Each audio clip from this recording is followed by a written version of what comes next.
their commitment to ensuring that outreach takes place and that residents have an opportunity to get to know who serves their community is invaluable.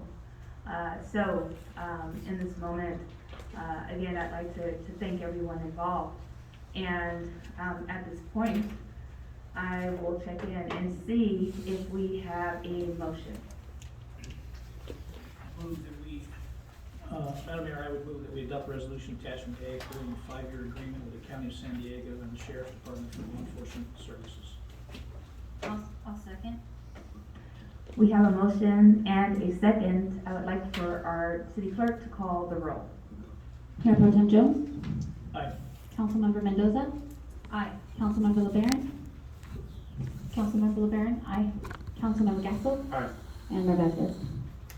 Aye. 5-0, motion carries. Thank you. Our next item is item number 2 on the agenda.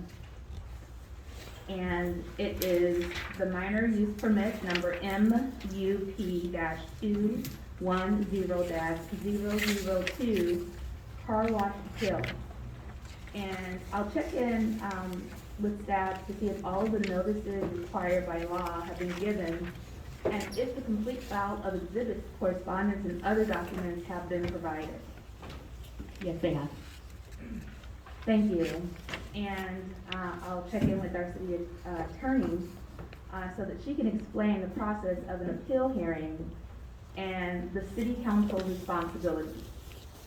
Thank you so much. I'd like to provide just a few brief comments about proceeding with this appeal and the CUP that's on the agenda in an unbiased way.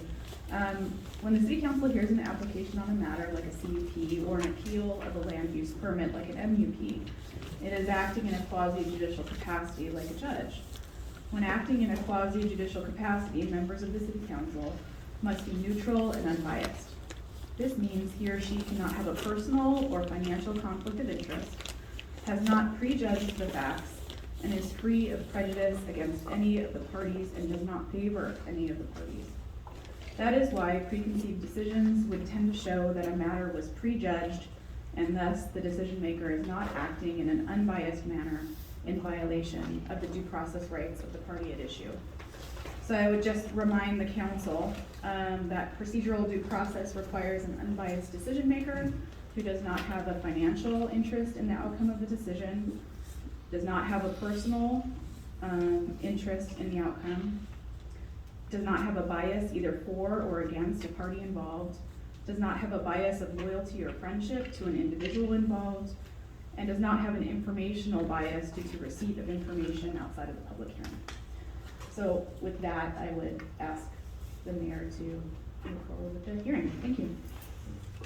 Thank you so very much. And so I will ask the council if they have any disclosures or conflict of interest relating to this item.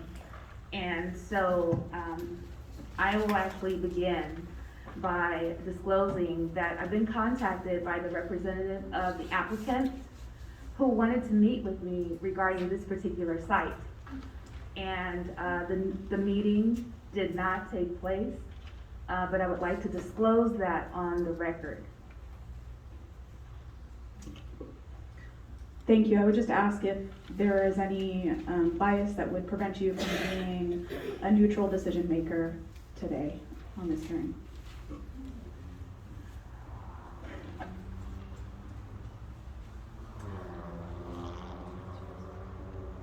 I've known this representative for a very long time, and